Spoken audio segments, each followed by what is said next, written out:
कांत वशिष्ठ जुड़े हुए हैं और आचार्य हरिरोम पाठक हमसे जुड़े हुए हैं। आप दोनों का भारत समाचार में बहुत बहुत स्वागत है।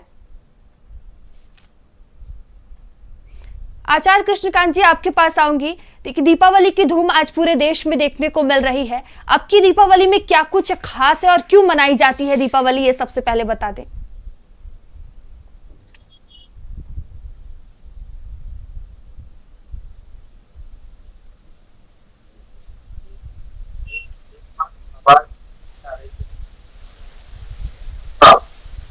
भारत समाचार भारत समाचार के सभी पत्रकार बंधुओं को दीपावली की बहुत बहुत शुभकामनाएं और इस चैनल के माध्यम से इस आयोजन को देखने वाले सभी दर्शकों को बहुत बहुत शुभकामनाएं। दीपावली का पर्व क्यों मनाया जाता है? आज के ही दिन भगवान राघवेंद्र सरकार 14 वर्ष का वनवास पूर्ण करके अयोध्या पुनः वापस आए थे। उस प्रसन्नता में सभी देशवासियों ने घी के दीपक जलाकर इस त्योहार को मनाया था। असत्य पर सत्य की विजय और अंधेरे पर प्रकाश का पर्व, इस रूप में इसको मनाया जाता है। आज के ही दिन समुद्र से माता लक्ष्मी जी निकली थी और उन्होंने देवताओं को अमृत पान कराकर उन्हें खुशहाल किया था, श्री से समृद्ध किया था। और भगवती की कृपा जब देवताओं पर हुई और यहाँ भगवान राघवेंद्र सरकार की कृपा पूरे विश्व पर हुई, इसीलिए इस त्योहार को आज प्रसन्नता पूर्वक मनाया जाता है।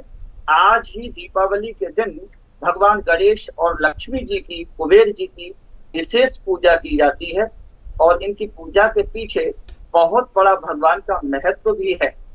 माता लक्ष्मी की आज विशेष कृपा सभी के ऊपर होने वाली है। कुबेर जी का खजाना आज सभी के ऊपर विस्तृत रूप से विस्तार से बरसेगा। तो आज की जो दीपावली की विशेषता है वो लक्ष्मी और गणेश के पूजन से है, समुद्र मंथन से निकली हुई लक्ष्मी जी से है, राघवेंद्र सरकार के आगमन से संबंधित है। इस पूजा की विधि के विषय में यदि आप चाहें तो मैं विस्तृत रूप से बता सकता हूँ जी मयूरी जी।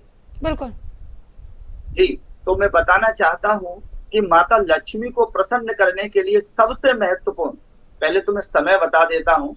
आज पूजन का समय क्या रहेगा? प्रातः 8:02 से और ये 12:11 तक बहुत ही शुभ समय रहेगा। इस समय में आप व्यापार का पूजन कर सकते हैं।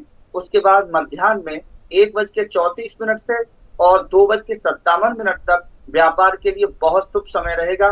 और शाम को 5:42 से 10:34 तक घर और व्यापार दोनों के लिए शुभ। और रात्रि में सिंह लग्न में 12:17 से 2:26 तक साधना का विशेष समय रहेगा।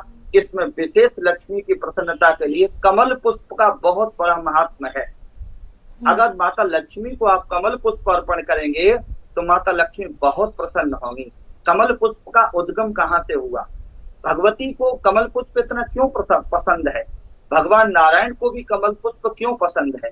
एक बार भगवान नारायण ने अपने मन में विचार किया, एको हम बहुश्याम, मैं एक से अनेक हो जाऊं। उसी समय भगवान नारायण की नाभि से कमल निकला और उस कमल पुष्प से ब्रह्मा जी की उत्पत्ति हो गई। तो इसको ब्रह्म पुष्प भी कहते हैं।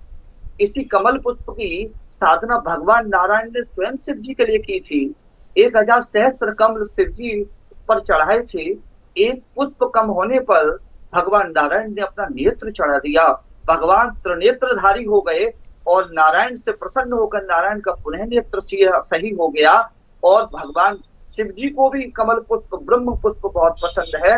भगवान नारायण जब सहन करते हैं तो उनकी सैया के नीचे भी कमल पुष्प होता है। और माता भगवती भी जब विराजमान होती हैं तो कमल पुष्प पर ही विराजमान होती हैं। तो आज के दिन कमल पुष्प चढ़ाना बहुत शुभ है। कमल का पुष्प प्राप्त न हो तो कमल बीज चढ़ा सकते हैं। इसको हिंदी में हम लोग कमलगट्ठा भी कहते हैं। कमलगट्ठा भी माता भगवती को चढ़ा सकते हैं। और समुद्र से मैं एक दो चीज और बताऊंगा आपको। एक कौड़ी आती है और एक गोमती चक्र आता है, ये भी समुद्र से प्राप्त होते हैं। माता लक्ष्मी समुद्र से निकली, इसलिए उन्हें कौड़ी स्त्री रूप में और गोमती चक्र स्त्री रूप में बहुत पसंद है। आज के दिन उनकी पूजा में ये विशेष अर्पण करें। पूजा की विधि यदि आप कहें तो बहुत छोटी सी बता दूंगा मैं जी। सबसे पहली बात ये, महाराज जी चैनल पर हैं और उनके सामने मैं क्या बोल पाऊंगा। पर उनके चरणों में निवेदन करते हुए बहुत अच्छी बात कहूंगा। जी। माता भगवती की पूजा या भगवान की पूजा, किसी भी देवता की पूजा दो प्रकार से संकल्प होता है, सकाम और निष्काम। हमारे यहाँ ये कहा गया है कि सकाम जो भक्ति होती है वो निकृष्ट है और निष्काम जो होती है वो श्रेष्ठ है। परंतु सकाम भक्ति का मतलब होता है, संकल्प का मतलब होता है भगवान से मांगना। ठीक है अगर हम आचार्य कृष्णकांत जी, भौतिक जगत आपके में पास आऊंगी मैं।